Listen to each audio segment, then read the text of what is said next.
डर एक एहसास में आपका स्वागत है। इस चैनल पर आपको सुनने को मिलती हैं डरावनी और सच्ची भूतिया कहानियाँ। अगर आपको ऐसी ही वीडियोस देखना पसंद है तो हमारे इस चैनल को सब्सक्राइब करना ना भूलें। तो अब बढ़ते हैं आज की कहानी की ओर।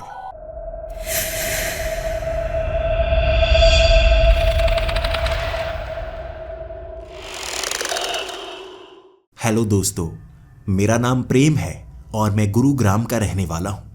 मुझे घूमना फिरना बहुत ज़्यादा पसंद है। ऐसे दुर्गम इलाकों में मैं घूमना पसंद करता हूँ जहाँ लोगों की संख्या कम हो। मैं शहरों से दूर रहना बहुत ज़्यादा पसंद करता हूँ, लेकिन काम गुरुग्राम में करता हूँ तो मजबूरी में मुझे भीड़ भाड़ में रहना ही पड़ता है। जब आप शहर में रहते हो और वहाँ भीड़ इतनी ज़्यादा हो तो आप खालीपन बिल्कुल महसूस नहीं कर पाते, और ऐसे खालीपन को महसूस करने के लिए आपको शहर से दूर जाना पड़ता है। और मैं भी एक ऐसी ही कंपनी में काम करता हूँ जहाँ काफ़ी ज़्यादा भीड़ है, और जब शाम के वक्त घर आता हूँ तो जाम में फंस जाता हूँ। सुबह जाते वक्त भी जाम में फंस जाना और पूरा दिन उस कंपनी में काम करना। जब घर पहुंचता हूं बहुत ज़्यादा थका हुआ होता हूं, खाना बनाता हूं और सो जाता हूं। हर रोज़ यही लाइफ है, लेकिन रविवार के दिन बिल्कुल खालीपन का अपने कमरे के अंदर ही मैं आभास कर पाता हूं। अपने घर से बाहर निकलने में मुझे बिल्कुल भी मन नहीं करता। रविवार का ही तो दिन होता है जब भीड़ भाड़ से कुछ समय दूर निकलने का समय मिल जाता है, लेकिन मुझे इस जगह से दूर जाने में खुले में खालीपन का एहसास करना होता है। इसलिए 2-4 महीने बाद मैं 7 से 10 दिन की छुट्टियां लेकर दुर्गम इलाकों में भटकता रहता हूं। कभी कभी अपने दोस्तों के साथ लेह लद्दाख का वो ट्रिप निकालना, बाइक पर हम निकलते हैं और वहां पर घूम कर आते हैं। लेकिन धीरे धीरे मेरे दोस्तों को ये सब करना पसंद नहीं रहा। कहते हैं ना, किसी किसी की आदत होती है कुछ अलग करने की, किसी की आदत होती है कुछ अलग करने की। मेरे दोस्त इस बार गोवा जाना चाहते थे, लेकिन मैं गोवा 2 बार जाकर आया था। मुझे वहाँ ज़्यादा पसंद नहीं आया। मैं ये नहीं कह रहा कि वो जगह अच्छी नहीं थी, वो जगह मेरे लिए सही नहीं थी। मैं भीड़ भाड़ से दूर रहना पसंद करता हूँ। मुझे वादियाँ पसंद हैं, लेकिन वहाँ पर खालीपन जंगल में महसूस होता है, और वहाँ टूरिस्ट भी काफ़ी ज़्यादा होते हैं। कहीं भी दुर्गम जगह पर पहुँच जाएं, वहाँ पर आपको हिप्पी मिल ही जाएंगे। एक बार तो मैं अपने दोस्तों के साथ एक ऐसे बीच को ढूंढता हुआ गया था जहां पर हमें कोई ना मिले। बड़ी मुश्किल से 3 किलोमीटर तक हम उस जंगल के बीच से निकलकर उस बीच तक पहुंचे थे।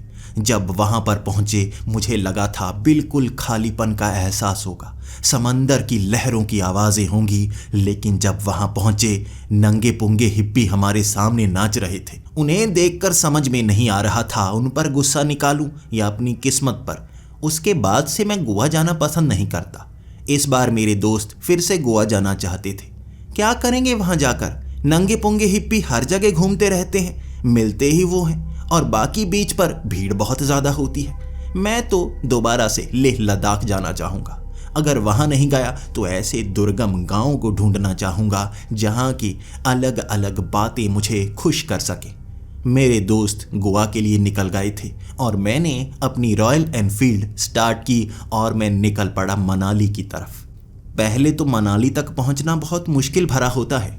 इस भीड़ भाड़ के बीच से निकलकर आप मनाली तक पहुंचते हैं, और वहां से आगे का रास्ता बहुत आरामदायक होता है। वो टूटी फूटी सड़कें, वो बिखरती हुई बाइक, और कभी कभी खाई में गिरने का डर भी लगता है। और मुझे ये सब चीज़ें पसंद हैं। आप लोग समझ रहे होंगे कि मैं पागल हूँ, लेकिन नहीं, कुछ लोगों की आदतें होती हैं ऐसे किस्मत को आजमाने की। मैं वैसा ही पागल हूँ। और मनाली से आगे अपनी इस बाइक में मैं पूरा पेट्रोल भरवाकर और साथ में बड़े बड़े कैन लेकर सीधा लेह लद्दाख के लिए निकल रहा था। इस बार सीधा लेह नहीं जाना था। मैं उन रास्तों में जाना चाहता था जो दुर्गम है, जहाँ पर कोई नहीं जाता, जहाँ पर गांव तो बसे हुए हैं लेकिन वो बाहरी दुनिया से मिलना पसंद नहीं करते। और यहाँ से कई रास्ते गूगल मैप के सहारे आपको वहाँ ले जाते हैं जहाँ पर शायद आपको जाना नहीं चाहिए, और मुझे भी जाना नहीं चाहिए था। मैं अपनी बाइक लेकर इस तरह आगे बढ़ रहा था कि खालीपन का एहसास मुझे खुशी देता जा रहा था। कहते हैं नशा आपको जब लग जाए उसकी लत लग जाती है, आप उसके बिना जी नहीं सकते। मुझे खालीपन बिल्कुल नशे की तरह लगता था। जब इन दुर्गम सड़कों में मैं अपनी बाइक लेकर जा रहा था, नशे की तरह था। मैं और मांग रहा था और दुर्गम इलाका। कुछ लोग रास्ते में मिल रहे थे, कुछ ऐसे बाइकर्स जो इन दुर्गम रास्तों में जा रहे हों। मुझे उनसे भी दूर निकलना था और ज़्यादा नशा चाहिए था अकेलेपन का। उसे ढूंढता ढूंढता मैं और आगे बढ़ने लगा। जैसे जैसे मैं आगे जाता जा रहा था, खालीपन बढ़ता जा रहा था। रास्ते छोटे होते जा रहे थे, सड़कें बहुत पतली थीं। ये नेशनल हाईवे नहीं था बल्कि गांव की सड़कें थीं। कई जगह टूटी हुई सड़कें और खाली रास्तों से निकालनी पड़ती बाइक। मैं सोच रहा था वहाँ लोग कैसे रहते होंगे, कैसे खाने पीने का सामान शहरों से वहाँ तक पहुँचता होगा। यहाँ पर कब बारिश शुरू हो जाती है हम समझ नहीं पाते, और मैं जब बाइक आगे लेकर जा रहा था, इन पहाड़ियों में बादल महसूस हो पा रहे थे। बादल सड़क पर आए हुए थे, पहाड़ियों को घेर चुके थे। यहाँ ये धुंध की तरह एहसास होता है और कड़कड़ाती हुई बिजली आंखों को खोल देती है। कभी कभी लगने लगता है ये धुंध और ज़्यादा गहरी हो गई तो मैं देख नहीं पाऊंगा। इस पहाड़ी से फिसल कर नीचे चला गया तो ज़्यादा नीचे जाने में समय नहीं लगेगा, उसके बाद सीधा ऊपर। और ये डर आपको बाइक धीमा करने पर मजबूर कर देता है। मैं भी एक्सेलरेटर जैसे कम कर देता था। अपनी बाइक की स्पीड कम करते ही जैसे दुनिया फिर से हसीन दिखने लगती थी। जैसे ही बाइक की रफ्तार तेज़ करो, सामने जैसे जन्नत दिखने लगती है और आपको खींचती है, आजा। लेकिन मैं बाइक को धीमा ही करना चाहता था। मैं चाहता था कि उस तरफ ना जाऊं, दुनिया की इस तरफ ही रहूं। वहाँ जब बारिश होने लगती है, ये मिट्टी की सड़कें बहुत चिकनाई भरी हो जाती हैं। बाइक के टायर फिसलना शुरू हो जाते हैं और उस फिसलन से आप पहाड़ी से नीचे गिर सकते हैं। फिर आपको रुकना पड़ता है। आप रुककर कुछ समय इंतज़ार करें और वहाँ कुछ लोग छोटी छोटी दुकानें बनाकर वहीं पर बैठे होते हैं। वहाँ आपको 50 रुपए की मैगी मिलती है। मैं मैगी का मज़ा लेकर उससे पूछ रहा था, क्या मुझे आगे जाना चाहिए? आगे रास्ता मौजूद है या नहीं? गूगल मैप तो यहीं तक की सड़कें दिखा रहा है, आगे तो बस पहाड़ियाँ दिख रही हैं। उसने कहा, रास्ता तो मौजूद है, गूगल मैप में नहीं दिखेगा, आपको आंखों से देखना होगा। आगे कई गांव आएंगे जिनकी कहानियाँ सुनाई जाती हैं। आप उन कहानियों को सुन नहीं पाएंगे और डर कर भाग जाएंगे। मैंने कहा, क्या आगे कुछ ज़्यादा खतरनाक है? टूटी हुई सड़कें हैं, गिरने के चांस है, क्या ज़्यादा एक्सीडेंट होते हैं आगे? उसने कहा, सड़कें तो ठीक मिल जाएंगी, गांव ठीक नहीं मिलेंगे। आप भीड़ से आए हैं, अकेलेपन में खो जाएंगे। आपको ऐसा लगेगा वहाँ से बाहर निकलने का रास्ता नहीं है। अकेलापन डरावना होता है। मैंने उसे बीच में रोक दिया, नहीं, डरावना नहीं होता। हम इस दुनिया में अकेले ही तो आते हैं, इस दुनिया में जीना भी अकेले ही पड़ता है। हम बुरे काम करते हैं तो हम अकेले को वो भुगतना भी पड़ता है। मौत भी हर किसी को अकेले में ही तो मिलती है। अकेलापन ही तो हमारी जिंदगी होती है, ये भयानक नहीं होता। उसने मुस्कुराते हुए कहा था, शायद आगे का रास्ता आपके लिए ही तो बना है।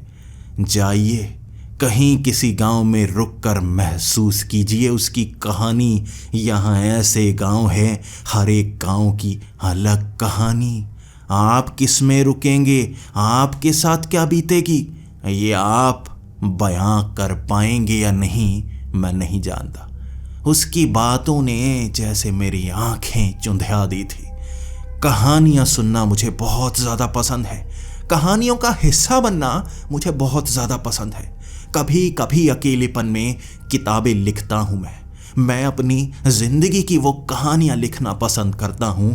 कैसे क्या क्या किया मैंने, शायद यहाँ कुछ नया देखने को मिल जाएगा, शायद कुछ अजीब देखने को मिल जाएगा। फिर उस दुकान से मैं बाइक स्टार्ट करके आगे जा ही रहा था। मैंने उससे कहा, अलविदा, फिर मिलेंगे।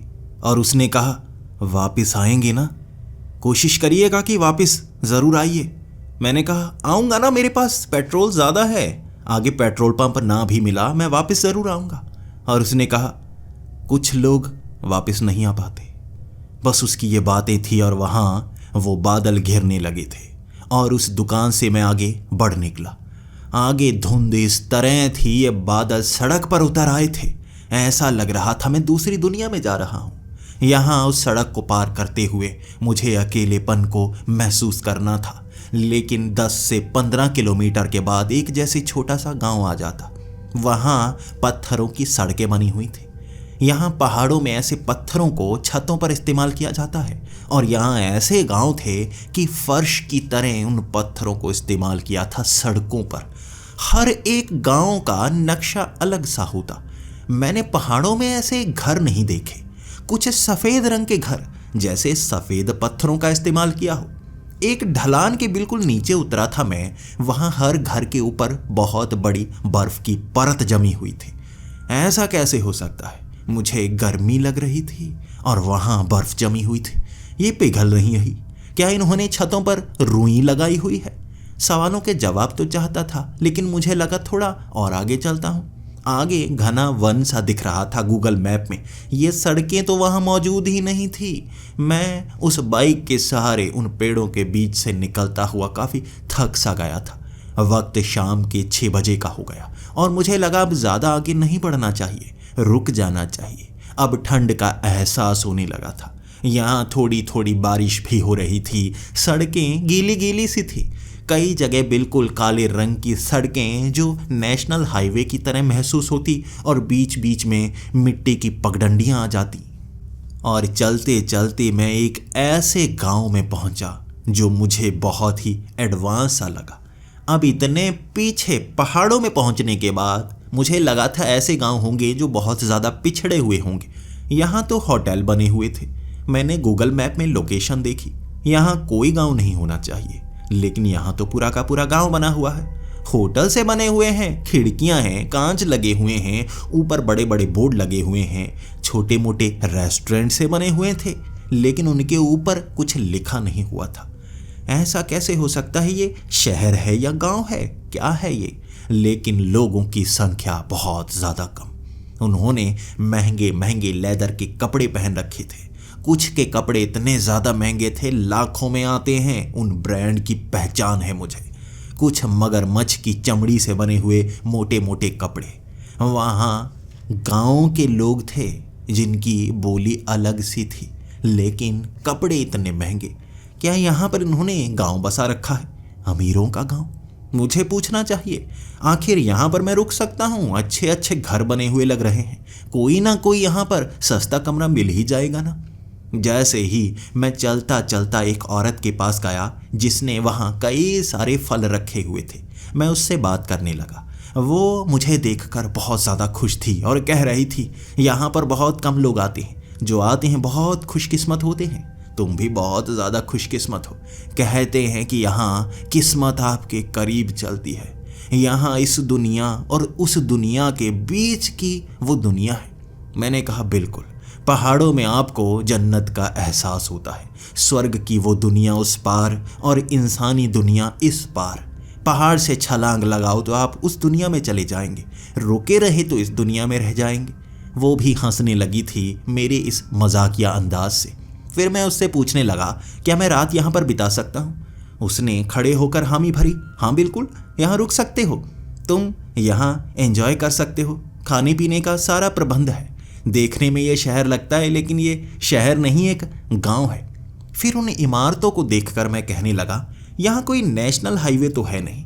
यहाँ बड़ी बड़ी ईंटें भी नहीं आती होंगी। ऐसे कांच का पहुँचना भी बहुत ज़्यादा मुश्किल है। आखिर इतनी बड़ी बड़ी इमारतें बनाई कैसे गई हैं? यहाँ रास्ता किस तरफ से है? या मैं ही किसी गलत रास्ते से तो नहीं आ गया? कोई सुरंग तो नहीं है जो यहाँ तक पहुँचती है? तो उसने हंसते हंसते कहा, नहीं, ऐसी बात नहीं है। देखो, तुम समझ नहीं पाओगे, कोई समझ नहीं पाता। तो इन सवालों के जवाब किसी से पूछना मत, कोई नहीं बताएगा। यहाँ पर कुछ खास नियम हैं जिसका पालन करना पड़ता है। तुम भी उन नियमों को मान लो तो सही रहोगे। मैं हंसने लगा था। नियम? अब इस छोटे से गांव के भी नियम हो गए। वो मेरी तरफ देखती रही और मैं उससे कुछ फल लेकर आगे जाना चाहता था। उसने मुझसे पैसे पकड़े ही नहीं। मैं पैसे पकड़ाने की कोशिश करता रहा। देखो, बाहर 100 रुपए के मिलते हैं और यहाँ पर पहुँचने में मुश्किल होती होगी तो तुम 150 ले सकती हो। उसने पैसे पकड़े ही नहीं। वो कह रही थी यहाँ मेहमान कम आते हैं, जितने आते हैं उनके लिए हम मुफ्त में चीज़ें देते हैं। मैं खुश हो गया। अब उससे खाते खाते मैं आगे बढ़ रहा था और बाइक को भी धीमा चला रहा था। मुझे किसी और से बात करनी थी। अब बड़ी सी इमारत दिखी मुझे, वहाँ मैंने बाइक रोक ली। एक तो दूर दूर तक देखा नहीं जा रहा था, बादल जैसे जमीन पर उतरे हुए थे। वहां एक आदमी जिसने चमड़े की जैकेट पहन रखी थी, वो कुर्सी पर बैठा हुआ था और कुछ खा रहा था। ये मोमोज लग रहे थे और पहाड़ों में मोमोज बहुत मज़ेदार मिलते हैं। मैं भी उस टेबल के पास में जाकर बैठना चाहता था और मैं उसके करीब जाकर कहने लगा, यहाँ मोमोज कहाँ पर मिलते हैं? मैं खाना चाहूँगा, क्योंकि ये सस्ते होंगे ना। उसने कहा, सस्ते? मेरे साथ बैठो, यहीं पर खा सकते हो। यहाँ पीछे वाली वो दुकान मेरी ही तो है। मैं उसके पास बैठा। वो मोमोज की बड़ी सी प्लेट थी जिसमें 20 से 25 मोमोज थे। मैं खाता गया और वो स्वाद लगते गए। हर एक मोमो का स्वाद अलग ही था। खाते खाते कब प्लेट खाली हो गई पता नहीं चला। और उसके बाद उससे दोस्ती भी हो चुकी थी। अब दोस्ती बना ली थी तो कमरे के बारे में भी पूछा जा सकता था। मैंने उससे कहा, देखिए, ठंड बढ़ने लगी है और मैं रात को सफ़र नहीं कर सकता। आगे का रास्ता मुझे पता नहीं चल रहा। क्या यहाँ मुझे कोई कमरा मिल जाएगा? उसने कहा, यहाँ जो बड़ी इमारतें हैं 3-3 मंजिली, 4-4 मंजिला, वहाँ तुम्हें कोई कमरा नहीं मिलेगा। लेकिन यहाँ 1 मंजिला घर बने हुए हैं, वहाँ तुम्हें आसानी से कमरा मिल जाएगा। मैंने उससे कहा, कोई आपकी जान पहचान वाला है, यहाँ कोई सस्ता कमरा मिल जाए? उसने कहा, सस्ता महंगा या नहीं होता, तुमसे कोई पैसे नहीं लेगा, तुम्हें मुफ्त में रहने देगा। ये तुम पर है, तुम किस कमरे का चुनाव करना चाहते हो। फिर मैं उसके साथ चलने लगा और पीछे पहाड़ के बिल्कुल एक तरफ बना हुआ वो घर उसने मुझे दे दिया। तुम यहाँ रात बिता सकते हो, अगर कुछ दिन रहना चाहते हो तो रह सकते हो। मैं खुश हो गया था। यहाँ पर रहा जा सकता है। सच में शहर जैसा एहसास, लेकिन लोगों की संख्या बहुत ज़्यादा कम। मुझे भीड़ भाड़ पसंद नहीं, अकेलापन पसंद है और यहाँ से ज़्यादा अकेलापन कहीं नहीं मिलेगा। हर चीज़, हर सुविधा यहाँ पर मौजूद है, फिर भी कोई किसी को परेशान नहीं करता होगा। लोगों की संख्या कम है। मैंने अपना सारा सामान उस घर में रखना शुरू कर दिया, लेकिन 5 से 6 लोग मेरी मदद करना चाहते थे। मैंने उन्हें अपनी मदद करने दी। सामान जल्दी से रखवाया। वो घर भी बहुत साफ सुथरा था। बेड लगा हुआ था, 3 कमरे थे, 2 बंद रखे गए थे। वहाँ जब मैंने उनसे चाबी मांगी तो उस बूढ़े आदमी ने चाबी पकड़ाते हुए कहा, याद रखना, नियम तो तुम्हें बता दिए गए हैं ना। मैंने कहा, नियम? यहाँ नियमों की बात पहले भी की गई, लेकिन मुझे नहीं पता कौन से नियम। यहाँ भी कोई नियम है? फिर वो एकदम से चौकन्ना हो गया। क्या तुम्हें नियम किसी ने नहीं बताए? तुम अभी अभी आए हो। ओह, मेरी गलती है, मुझे माफ़ करना। मुझे तुम्हें नियम बताने चाहिए थे। इतनी बड़ी गलती कर रहा था मैं। वो बहुत ज़्यादा डर गया था। उसका डरा हुआ चेहरा देखकर मुझे भी घबराहट सी होने लगी। कौन से नियम? क्या यहाँ गांव में कोई बड़े नियम माने जाते हैं? तो उसने कहा, देखो, खिड़कियाँ बंद रखनी है, दरवाज़ा तो बंद रखोगे ही, लेकिन याद रखना, खिड़कियों से सफ़र मत करना। दरवाजे हैं, चाबी से दरवाज़ा खोलकर ही सफ़र करना, दरवाजे को तोड़कर सफ़र मत करना। ये कुछ खास नियम है। और कोई भी सुराख, कोई छेद, उससे सफ़र मत करना। भले ही कोई तुम्हें बुलाता रहे, झांकता रहे। यहाँ लोगों को झांकने की आदत बहुत है, तो ध्यान मत देना, अपना घर में रहना। फिर मैं उसके चेहरे की तरफ देखने लगा था। वो ये बातें कहकर चुप हो गया। बस ये नियम है कि दरवाज़ा तोड़कर ना सफ़र करूं, खिड़कियों से ना सफ़र करूं। ये कौन करेगा? आखिर खिड़कियों से बाहर कौन जाना चाहेगा? पहाड़ी में थोड़े ना गिरना है। मैं दरवाज़ा खोलकर ही जाऊंगा ना बाहर। वो थोड़ा चिंतित था। देखो, इस बात को लाइटली मत लो। खिड़कियों से बाहर जाओगे, वापस नहीं आ पाओगे। मैंने भी हंसते हुए कहा, बिल्कुल, खिड़की से कोई बाहर गिर जाएगा तो वापस कैसे आ पाएगा? फिर तो दूसरी दुनिया में ही निकलूंगा ना। वो चिंतित था, मैं मजाक कर रहा था, लेकिन उसके चेहरे पर मुस्कुराहट जरा भी नहीं आई। मैं सीरियस बात कर रहा हूँ, मजाकिया नहीं है। खिड़कियों से बाहर मत जाना, किसी छेद से बाहर मत जाना, चिमनी से बाहर मत जाना, दरवाजे को फाड़ कर बाहर मत जाना। यहाँ पर कई रास्ते अजीब हैं, उन रास्तों का इस्तेमाल मत करना। इंसानी रास्ते, उन्हीं का इस्तेमाल करना।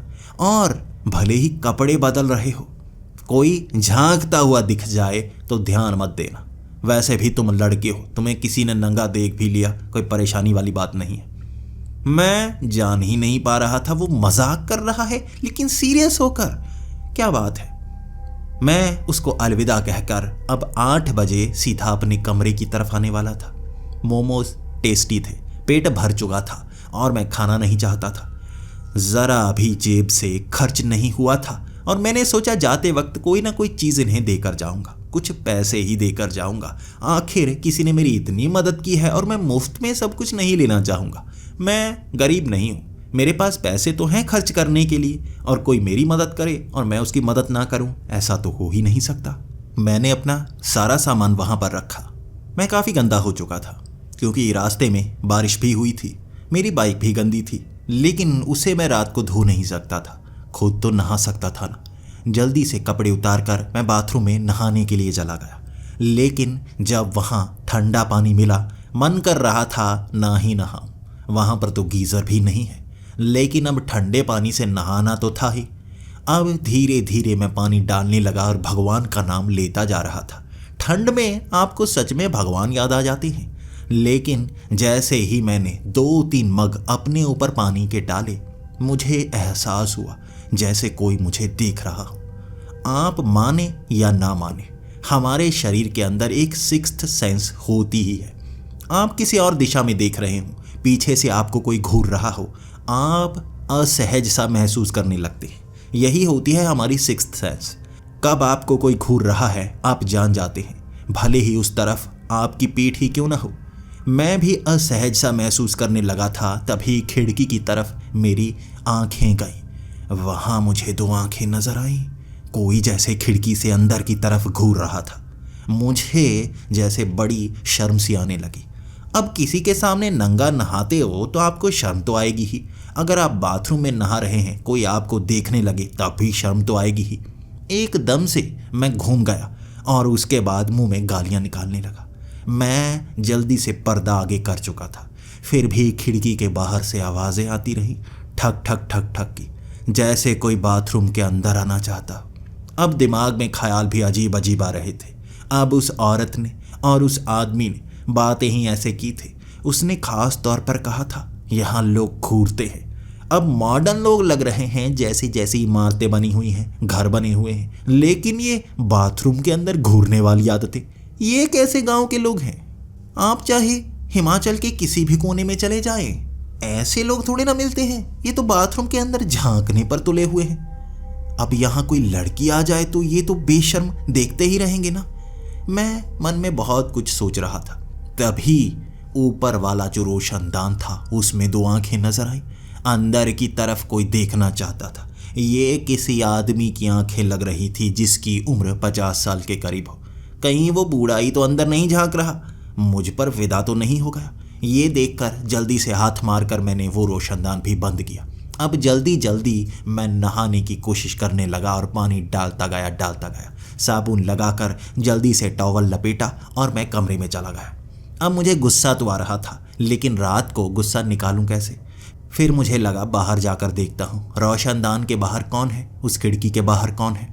मैंने जल्दी से कपड़े पहने, दरवाज़ा खोला और मैं बाहर चला गया। फिर मुझे दिखा कि बाथरूम के उस तरफ वाली खिड़की और रोशनदान के पार खाई थी। कोई लटक कर अंदर देखने के लिए इतना बड़ा खतरा क्यों उठाएगा। नीचे तो पाँव रखने के लिए कोई जगह नहीं थी। कोई वहाँ पर कैसे आ सकता है। मैं सोचने पर मजबूर था। टॉर्च की रोशनी मारता रहा मैं, लेकिन दिमाग में ख्याल नहीं आया कैसे कोई यहाँ पर पहुँच गया होगा जो अंदर झांक रहा होगा। किसी को कुछ कहूँगा भी कोई यकीन नहीं करेगा। उस बूढ़े को तो सुबह बताऊँगा ज़रूर, कैसे कोई यहाँ आकर मुझे झांक रहा होगा। उसने मना भी किया था। अब उसकी बातों में दम लग रहा था। पहले लगा मजाक कर रहा है, सच में यहाँ कमरों के अंदर लोग झांकते हैं। कौन है वो जानना होगा। अब मैं बेड पर चला गया था। जल्दी से मैंने अपनी वो डायरी निकाली। अब मैं जो भी दिन में घटा होता है उस डायरी में लिखने लगता हूँ। बाद में एक किताब का रूप दे देता हूँ। यहाँ पर भी जो घटनाएं हो रही हैं उसे एक किताब का हिस्सा बना दूंगा मैं। मेरे साथ जो हुआ, हंसी भी आ रही थी मुझे, लेकिन एक रोमांचक किस्सा भी मिल गया था। किसी के सामने नहाया था जो कभी रोशनदान से झांक रहा था, कोई खिड़की से झांक रहा था। इज्जत उसके सामने रही नहीं होगी मेरी। मैं हंसता हंसता उन पन्नों को भरने की कोशिश कर रहा था मजाकिया अंदाज में। तभी पास की खिड़की में मुझे आंखें नजर आई। क्योंकि मैं बाहर की तरफ घूम कर आया था तो मुझे हैरानी हुई, कैसे खिड़की की उस तरफ ये झांक रहा एक 20 साल का लड़का लग रहा था, लेकिन कैसे वहां पर वो खड़ा है। उस तरफ तो टाइल्स लगी हैं और खड़े होने की कोई जगह तक नहीं है। अब मुझे लगा देखना तो होगा मुझे। मैं खिड़की के करीब जाने लगा और तभी उस लड़की के पीछे एक खूबसूरत लड़की का चेहरा भी नजर आया। आखिर मुझे देखने के लिए गांव में इस तरह से लटक लटक कर लोग क्यों आ रहे होंगे। मैं इतना भी खास नजर नहीं आता, इतना हैंडसम भी नहीं हूँ और बातें भी इतनी ज़्यादा अच्छी नहीं करता कि लोग मुझ पर इस तरह मोहित हो जाएं। तो मैं ख्याल करने लगा पर्दे लगा देता हूँ, जैसा उसने कहा था। दरवाजे तोड़कर बाहर मत जाना, खिड़की से बाहर मत जाना, रोशनदान से बाहर मत जाना, छेद से बाहर मत जाना। नियमों का पालन तो मुझे करना होगा। जल्दी से मैंने पर्दे लगा दिए, लेकिन उसके बाद वो खिड़की पर खटखटाने की आवाज़, ठक ठक ठक ठक। मैं कुछ समय बेड पर लेटा रहा, लेकिन वो ठक ठक की आवाज़ ने मुझे परेशान सा कर दिया। फिर मैं उन पर्दों को हटाकर गुस्से में चिल्लाना चाहता था, लेकिन अब चेहरे बदल चुके थे। ये 2 लड़कियां थीं। ये लड़कियां नॉर्थ इंडियन लग रही थीं। उनके चेहरे पहचाने नहीं जा रहे थे। लेकिन तभी मैंने सोचा, पहले तो एक लड़का और एक लड़की थी जो कि साउथ इंडियन जैसे लग रहे थे। अब ये नॉर्थ इंडियन बाहर कैसे, और ये अलग क्यों है? क्या गांव में हर तरह के लोग रहते हैं और मुझे देखने के लिए क्यों इस तरह आए हुए हैं और खिड़कियां खटखटा रहे हैं? अब इन लड़कियों से पूछना होगा आखिर ये कौन है। उसके बाद वो बड़ी सी खिड़की थी। उस खिड़की की चिटिकनी खोलकर जरा सा बाहर मुंह निकालकर मैंने कहा, कौन हो तुम? और उनकी आवाज़ जैसे डिब्बे में बंद हो। वो सामने से बोल रही थी, लेकिन आवाज़ मेरे कानों तक पहुंच ऐसे रही थी जैसे बहुत ज़्यादा गूंज रही हो। मैं शब्दों को सुन नहीं पा रहा था, समझ नहीं पा रहा था। वो कुछ बोले जा रही थी, बड़ी खुश, कभी निराश। कभी उनके चेहरे के भाव बदल जाते, कभी वो कुछ कहना चाहती, मेरे समझ में नहीं आता। हम दोनों बात करने की कोशिश तो करते रहे, लेकिन बात कर नहीं पाए। फिर मैंने खिड़की बंद कर दी और उनकी आंखों में जैसे आंसू से थे और पीछे अंधेरा, उनके चेहरे अंधेरे में खो से गए। फिर मैंने पर्दा लगा दिया। कुछ समय मैं बेड पर लेटा उनके बारे में सोच रहा था और खिड़की पर ठक ठक की आवाज़ आई और मुझे लगा वो लड़कियां फिर से आ गई मुझसे बात करने के लिए। मैं अब उन पर्दों को हटाकर जैसे ही आगे गया, ये एक बूढ़ा आदमी था। उसके सर के सफ़ेद बाल थे, लेकिन उसके मुंह पर बड़े बड़े कट के निशान। उसे देखते मैं डर गया। मैं खिड़की खोल नहीं सकता था। फिर से मैंने थोड़ी सी खिड़की खोली और कहा, चले जाओ, क्यों मुझे परेशान कर रहे हो? कौन हो तुम? तुम्हें समझ में नहीं आता? मैं किसी से बात नहीं करना चाहता। उसकी आवाज़ भी डिब्बे में बंद सी। उसका मुंह बहुत करीब था मेरे। खिड़की थोड़ी सी खोल रखी थी मैंने, लेकिन आवाज़ डिब्बे में बंद सी, जैसे किसी और ही जगह से बोल रहा हो। फिर मैं भागकर बेड पर लेट गया। अब किसी ने कोई आवाज़ नहीं की, लेकिन अब आवाज़ होने लगी बारिश की। बारिश वो बहुत तेज़ हो रही थी। बादलों के गरजने की आवाज़, बिजली के कड़कड़ाने की आवाज़, उन आवाज़ों से बार बार आंख खुल जाती। मैं बिजली से थोड़ा सा डरता हूँ। जब बिजली पड़ती है धमाके की आवाज़ आती है और मैं डर सा जाता हूँ। ये शायद मेरे बचपन की हुई उस छोटी सी घटना के कारण हुआ है। बचपन में ऐसे बिजली बहुत कड़का करती थी और मैं उससे डर जाया करता था। मेरे चाचा मुझे बहुत ज़्यादा डरा दिया करते थे। ये भूत हैं जो बड़े बड़े ड्रम लेकर आते हैं और मुझे पकड़ने के लिए आते हैं। बाहर ये ड्रम बजाते हैं कि आज लेकर जाएंगे, और ये बात मेरे दिमाग में घर कर गई। पूरा बचपन में मैं डरता रहा और अब भी जैसे वो डर खत्म ही नहीं होता। क्या करूं मैं? बिजली की इस आवाज़ से डरता हूं। मैं सिकुड़ कर लेट जाता हूं। अब ये आवाज़ें बार बार हो रही थी। बाकी वो छत टीन की थी, इसलिए उस पर बारिश की आवाज़ ने मुझे सोने ही नहीं दिया। बहुत कोशिश की मैंने, लेकिन बिजली और बारिश सोने नहीं दे रही थी। तो मैं उठकर बैठ गया और उसके बाद मन में जैसे अजीब अजीब ख्याल से आने लगे। बाहर अब भी क्या वो झांक रहे होंगे? क्या अब कोई और आया होगा झांकने के लिए? क्या मुझे नहाते हुए देखने के लिए लोग इस तरह पागल हुए पड़े हैं? मैं कोई सुपर हीरो थोड़ी हूँ जो मुझे कोई देखना चाहेगा, या मैं इतना सुंदर नज़र आता हूँ कि मुझे नहाते हुए देखने के लिए यहाँ भीड़ लगी पड़ी है। बाथरूम जाकर आता हूँ ना। मैंने पानी ज़्यादा पिया था, इसलिए बाथरूम जाना चाहता था, लेकिन किसी के सामने बाथरूम करना भी बहुत शर्मिंदगी भरा होता है। इसलिए जब बाथरूम में गया, वो पर्दे में लगाना चाहता था। छोटे पर्दे थे। एक तो ऊपर रोशनदान से हवा सी आ रही थी, जिससे पर्दे हिल रहे थे। अब बाथरूम करता भी तो कैसे करता? पर्दे बार बार हिल रहे थे और दो आंखें झांके जा रही थी। किसी के सामने इस तरह से बाथरूम किया नहीं जा सकता। कुछ समय कोशिश की मैंने, वहाँ पैंट नीचे कर ही नहीं पाया और भाग कर मैं कमरे में आ गया। बहुत गुस्से में था। मुझे लगा यहाँ कोने में बाथरूम कर दूंगा, लेकिन किसी के सामने बाथरूम नहीं कर सकता। मैं अब अपने बेड पर बैठा हुआ था और मुझे बहुत ज़्यादा अजीब लग रहा था। मैं सोचे जा रहा था, आखिर इस गांव में कोई प्राइवेसी है या नहीं। इसके बाद कई आंखें कभी किसी सुराख से झांकती हुई नजर आईं, कभी किसी छेद से। मुझे ऐसा लग रहा था कोई ना कोई मेरे कमरे के अंदर देख रहा है। कुछ समय मैं इसे इग्नोर करने की कोशिश करता जा रहा था, लेकिन आपको पता चल जाता है जब आपकी तरफ कोई घूर रहा हो। मैं महसूस करता गया, मुझे लगता गया यहाँ आंखें घूरती जा रही हैं और वहाँ जितने कपड़े पड़े थे, कभी उन खिड़कियों पर मैं टांग देता, कभी कहीं पर छेद नजर आता मैं वहाँ पर टांग देता। इसके बाद उस घर में छोटे छोटे कई सुराख बने हुए थे और उनके पीछे से आ रही हल्की हल्की सी रोशनी ये बयां कर रही थी कि छोटे छोटे छेदों से भी देखने की कोशिश हो रही है कमरे के अंदर। वहां कमरे के अंदर जितने भी कपड़े रखे हुए थे, मैं हर एक कपड़े का इस्तेमाल करता रहा। कभी कहीं लगाता, कभी कहीं लगाता। उसके बाद मेरे बैग के अंदर जितने कपड़े पड़े थे, मैंने वो भी टांगने शुरू कर दिए। दीवारों पर टंगे हुए थे कपड़े और खिड़कियों से ठक ठक की आवाज़, दीवारों से ठक ठक की आवाज़। अब एक खिड़की पीछे वाले मैदान की तरफ थी, वहाँ से कोई अंदर की तरफ झांक रहा होगा। एक बार देख कर आता हूँ। बाहर से जब भी मैं निकलता कोई नज़र नहीं आता। बार बार मैं चारों तरफ देखता जा रहा था, कौन है जो खाई की तरफ से भी खिड़की के अंदर की तरफ झांक रहा है, और जब मैं बाहर निकलता हूँ वो गायब सा हो जाता है। क्यों बनाए गए हैं यहाँ पर नियम? मुझे सवालों के जवाब ढूंढना बहुत ज़्यादा पसंद है। अकेलेपन में आपके लिए करने के लिए कुछ नहीं होता है। ऐसी ढूंढने वाली चीज़ें रोमांच पैदा करती हैं। अब मैंने सोचा किसी खिड़की से बाहर झांक कर देख ही लेता हूँ।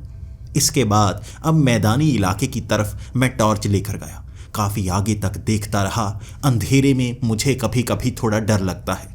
भूतिया कहानियाँ सुनना मुझे भी बहुत ज़्यादा पसंद है, और अकेलेपन का साथी यूट्यूब पर सिर्फ एक ही चैनल है, डर एक एहसास, और उसकी कहानियाँ सुनकर मुझे बहुत ज़्यादा मज़ा आता है, रोमांच पैदा होता है। लेकिन मैं हमेशा सोचता हूँ झूठी कहानियाँ होती हैं और भूत प्रेत असल में मौजूद ही नहीं है, कहानियों तक ही सीमित होती है वो प्यारी आवाज़। लेकिन इस बार मैं कमरे के अंदर आकर सोच रहा था, क्यों ना मैं उन कहानियों की तरह ही कुछ करके क्यों ना देखूं, क्यों ना नियमों को तोड़ कर देखूं जैसा डरावनी कहानियों में बताया जाता है। फिर मैं उस गार्डन वाली तरफ की खिड़की के पास पहुंचा। जैसे ही मैंने कपड़ा हटाया, एक खूबसूरत सा चेहरा। वो लड़की बहुत ज़्यादा सुंदर थी और उसने जैसे साड़ी पहन रखी थी। एक अजीब सी सफ़ेद रंग की टोपी भी उसने पहन रखी थी। उसने लाल लिपस्टिक सी लगाई हुई थी। अब मैं भी खिड़की से उसकी तरफ झांकता गया। वो मेरी आंखों में देखे जा रही थी और मैं भी उसकी आंखों में अब देखना शुरू हो गया। बेशर्मो, देख लो जो देखना है। अब मुझे लगा इसे यहाँ पर भगा कर ही मन को वो शांति मिलेगी। वो अंदर की तरफ देखे जा रही थी। मैंने अपनी टी शर्ट उतार दी, फिर भी वो देखती रही, मुस्कुराती रही। मैं ये सोचे जा रहा था कैसी बेशर्म लड़की है। वो भी अंदर झांकी जा रही है, ये लोग भी अंदर झांक रहे हैं, लेकिन इसे तो मैं भगा कर रहूंगा। अब एक लड़की जो आपकी तरफ देखे जा रही हो और आपको उस पर गुस्सा आ रहा हो, हम लड़के क्या कर सकते हैं?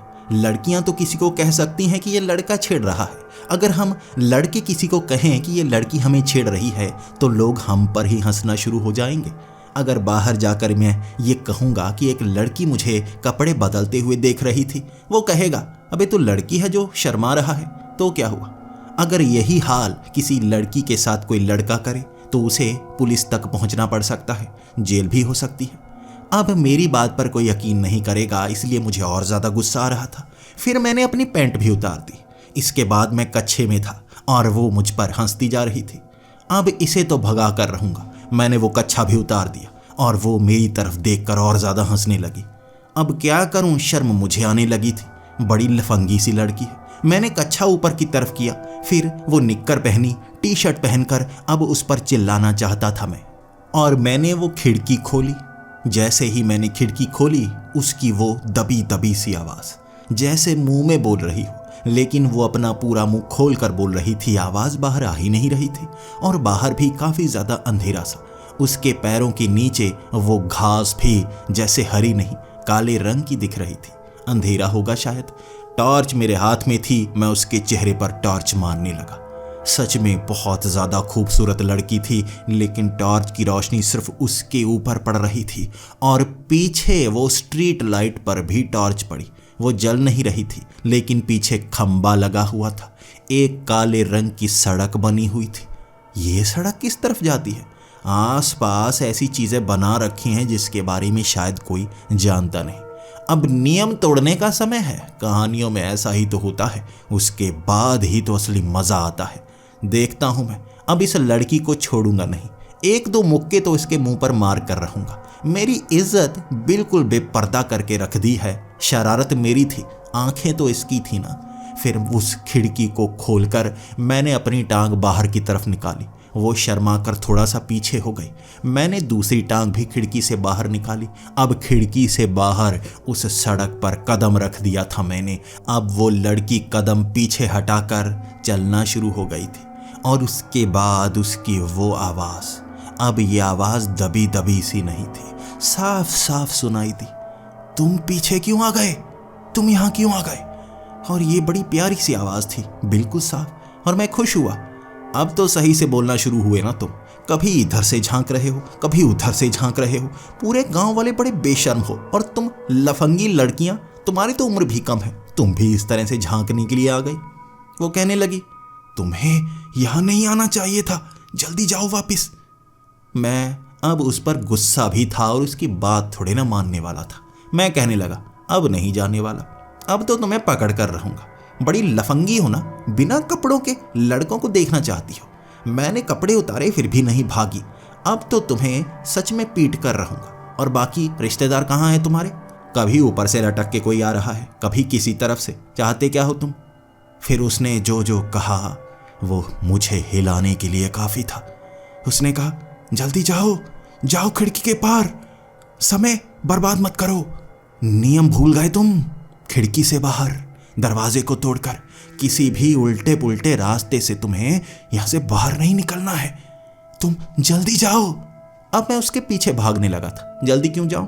बेशर्म लड़की, अब तुझे पकड़ कर रहूंगा। तुझे बताता हूं, तू एक दो मुक्के खाएगी ना तो यहां से जाएगी। मैं उसके पीछे भागने लगा और वो भाग नहीं रही थी, उल्टे कदमों से पीछे जा रही थी। काफी आगे तक गया और मैंने सीधा उसके कंधे पर पकड़ने की कोशिश की। उसे पकड़कर मैं गिराना चाहता था। मुझे लगा अब लड़की है, ज्यादा मारूंगा नहीं, लेकिन धक्का जरूर दूंगा। बेशर्मी की हद पार की है उसने। मैंने उसके कंधे को हाथ लगाने की कोशिश की थी और मेरा हाथ उसके कंधे के पार चला गया था। मैं एक पल के लिए समझ नहीं पाया, क्या वो बड़ी तेजी से हिली जो हाथ छू नहीं पाया? फिर वो एक तरफ थी और मैंने छलांग लगाकर अब दोनों कंधों को एक साथ पकड़ने की कोशिश की और तब मेरे साथ जो हुआ, मैं हक्का बक्का सा रह गया था। मैं उसके शरीर के पार चला गया था। वो धुएं जैसी थी। ऐसा था जैसे कोई आत्मा हो, जब ये बात मेरे दिमाग में आई, मेरी आंखें फटी की फटी रह गई थी। मेरी सोच की कोई दिशा नहीं थी। मैं सोच रहा था ये क्या हो सकता है। तभी वो लड़की मेरे पीछे खड़ी थी और सामने वो बूढ़ा आदमी नजर आया जो धीरे धीरे चलता हुआ मेरे करीब आ रहा था। अब वो लड़की मुस्कुरा नहीं रही थी, निराश सी थी। तुम गए क्यों नहीं? मैंने तुम्हें कहा था तुम्हें जाना चाहिए। मैं अब उससे सवाल जवाब करने लगा था। क्यों जाता? तुम मुझे बिना कपड़ों के देख रही थी, बाकी यहाँ सब घूरे जा रहे थे। मुझे तुम सब पर गुस्सा है। तुम इस गांव के लोग हो या क्या हो? उसने कहा, हम गांव के नहीं हैं, हम मुर्दा हैं।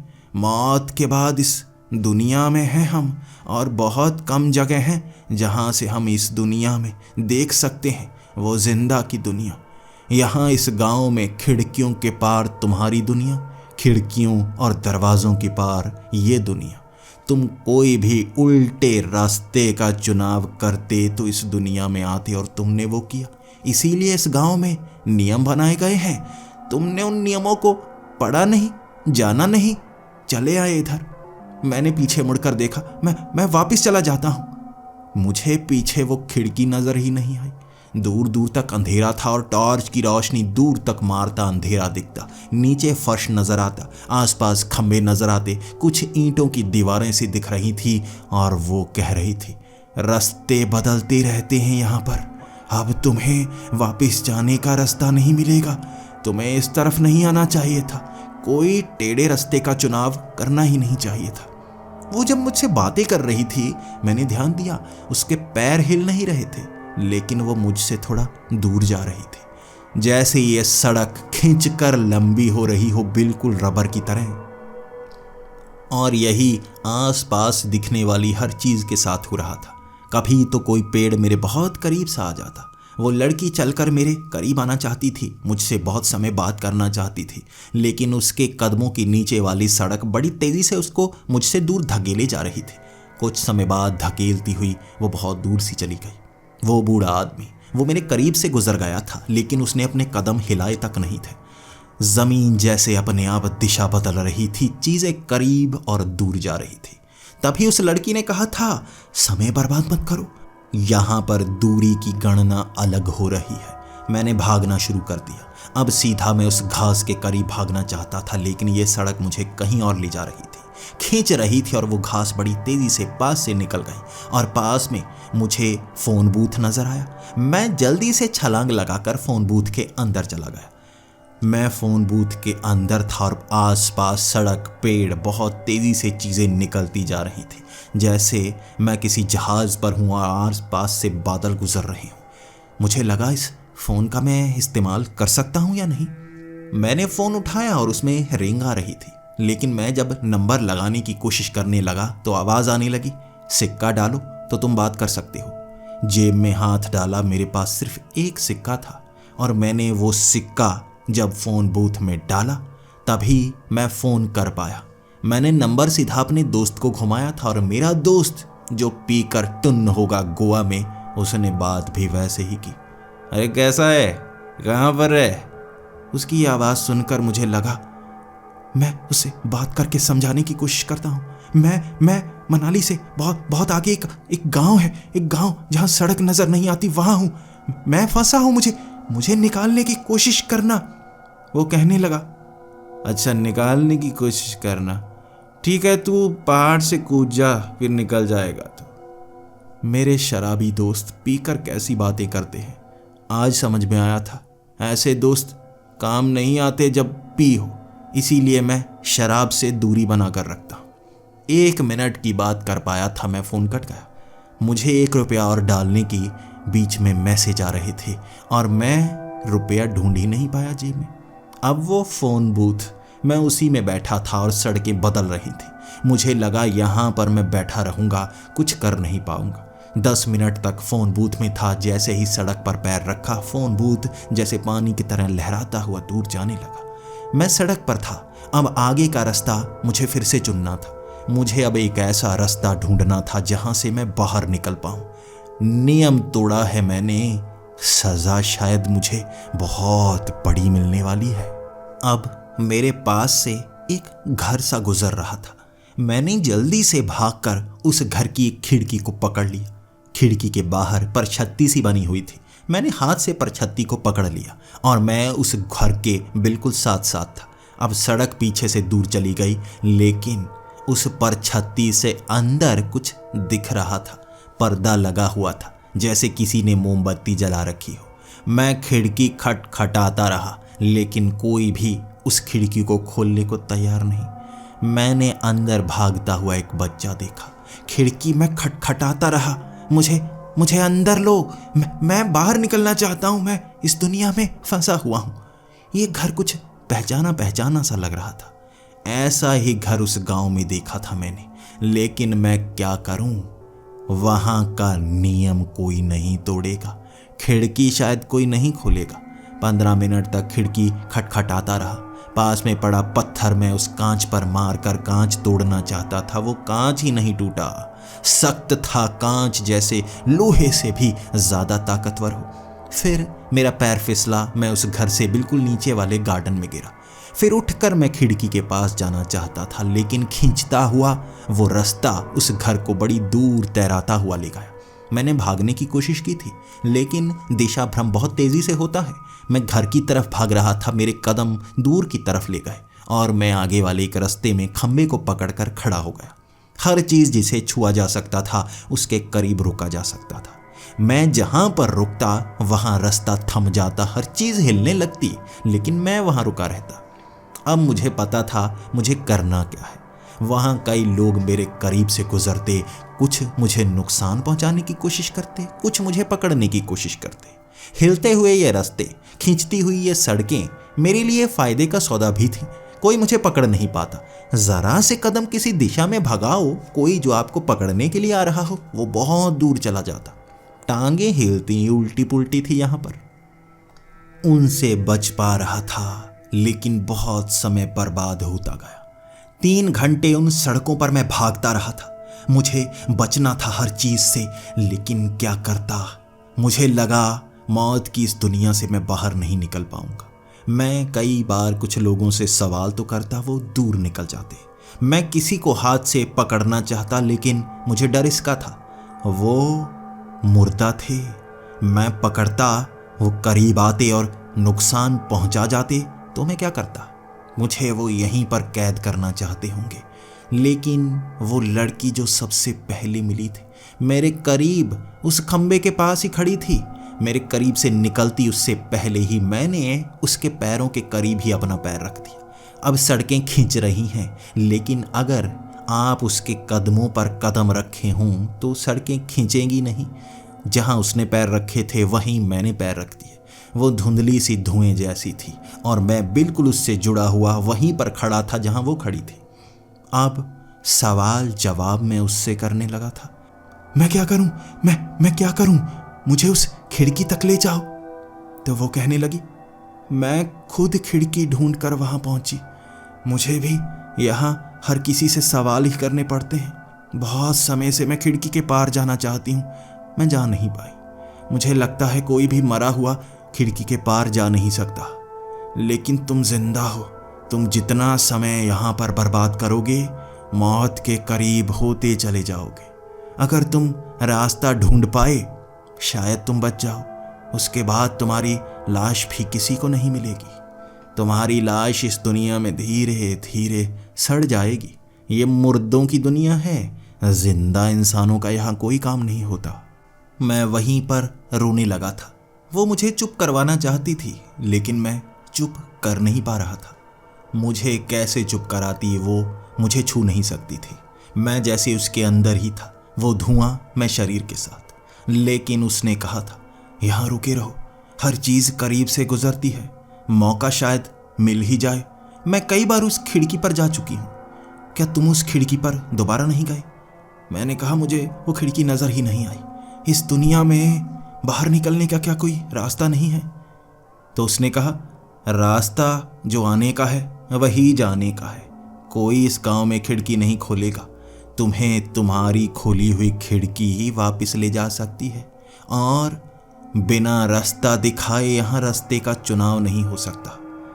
मैं कई बार उस खिड़की पर गई हूँ। अगर तुम मेरे साथ यहीं पर रहो शायद मैं दोबारा उस खिड़की तक तुम्हें पहुंचा पाऊं। मैं बस वहीं पर खड़ा था और आसपास से गुजरती वो दीवारें, वो खंबे, वो सड़कें, ऐसा लग रहा था जैसे दुनिया के अलग अलग कोनों में मैं खड़ा खड़ा घूम रहा हूँ।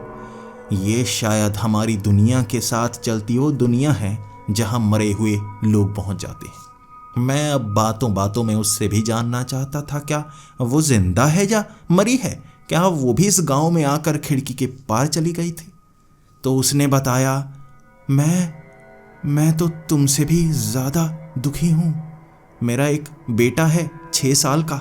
मैं उसे लेकर यहाँ लेह लद्दाख में घूमने के लिए जा रही थी।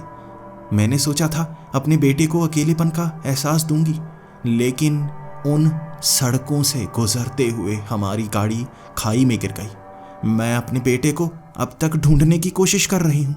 मैं तो मौत की इस दुनिया में आ गई। मेरा बेटा भी उस गाड़ी में मरा होगा ना? हमारा कोई नहीं है। मैं जब अपने प्रेमी से शादी करने जा रही थी, मेरे पेट में मेरा बच्चा था। मेरे घर वालों ने मुझे निकाल दिया और दोबारा कभी अपनाया नहीं। और मेरा प्रेमी मुझे धोखा देकर जो बेचने के लिए ले जा रहा था, उसकी सच्चाई जानने के बाद मैं वहां से भाग निकली थी। पूरी दुनिया में मेरे बेटे के सिवा मेरा कोई नहीं था और वो दुर्घटना मुझे तो मौत की दुनिया में ले आई। मैं अपने बेटे को अब भी ढूंढने की कोशिश कर रही हूँ। मेरे सिवा उसका कोई नहीं है, उसे तो समझ तक नहीं है। इसीलिए मेरी कोशिश है उस दुनिया में पार जाने की। मैं उसकी बातों से भी दुख का आभास कर पा रहा था। हमें लगता है दुनिया में सबसे ज़्यादा दुखी हम हैं। किसी और की कहानी सुनकर तो देखिए, आपको एक अलग दुख का एहसास होगा और उसकी बातों में भी वो दुख था। तब वहां आसपास से कई घर गुजर रहे थे और वो मुझे कहे जा रही थी, दुनिया के हर घर को यहाँ से देखा जा सकता है। तुम जिसके बारे में ज़्यादा सोचोगे वो दुनिया तुम्हारे ज़्यादा करीब आएगी। सच में वहाँ से गुजरता हुआ मेरा वो घर गुरुग्राम का मुझे दिख रहा था। कई बार नज़रों के पास से वो गुजर जाता, लेकिन वहाँ खिड़की को पार किया नहीं जा सकता, इसलिए उस दिशा की तरफ जाने का फ़ायदा नहीं था। मुझे वो घर चाहिए था जिसकी खिड़की से मैं बाहर आया था। वो मुझे बताती गई, मैं यहाँ से पूरी दुनिया को देख सकती हूँ। मैं जिस दुनिया के बारे में सोचती हूँ, जिस करीबी के बारे में सोचती हूँ, उसके घर के पास से गुजर जाती हूँ। खिड़कियों से अंदर देख सकती हूँ, लेकिन वहाँ मैं किसी को भी दिख नहीं पाती। सिर्फ ये गांव है जहाँ पर ये वरदान है कि यहाँ से मुर्दों से बात की जा सकती है। इसीलिए इस खिड़की दरवाजे से कोई भी बाहर नहीं निकलता। उल्टे रास्ते का यहाँ चुनाव नहीं होता। उसकी बातों में भी दर्द था, लेकिन उसने मुझे रास्ता दिखाने का वादा किया था। जिंदा का वादा आपने सुना होगा, एक मुर्दा लड़की का वादा निभाया जाता है या नहीं, मैं खुद नहीं जानता था। जिसे खुद धोखा मिला हो, क्या वो किसी के साथ अच्छा कर सकती है? लेकिन वहां से गुजरता हुआ वो घर, और उसने मुझे हाथ देकर कहना शुरू कर दिया, भागो भागो उस तरफ। मैं उस तरफ भागना शुरू हो गया, वो भी मेरे साथ। वो भाग नहीं रही थी, वो बड़े आराम से जैसे उस खिड़की के पास चली गई और मुझे कहने लगी, आओ जल्दी करो, खिड़की खुली है, समय बर्बाद मत करो। मैं बड़ी तेजी से भाग रहा था और वो मुझसे दूर जाने लगी। कोशिश बहुत थी मेरी, लेकिन वहां धरती हिलती बड़ी तेजी से थी, खींचती बड़ी तेजी से थी। लेकिन आपकी कोशिश कामयाब होती है अगर हिम्मत और लगन पुरजोर हो। मैंने जोर से वो हिम्मत की और उस खिड़की को मैंने पकड़ ही लिया। खींचकर मेरे करीब आ गई थी और मैं उस खिड़की से जैसे दोनों बाजू से अंदर गिर गया।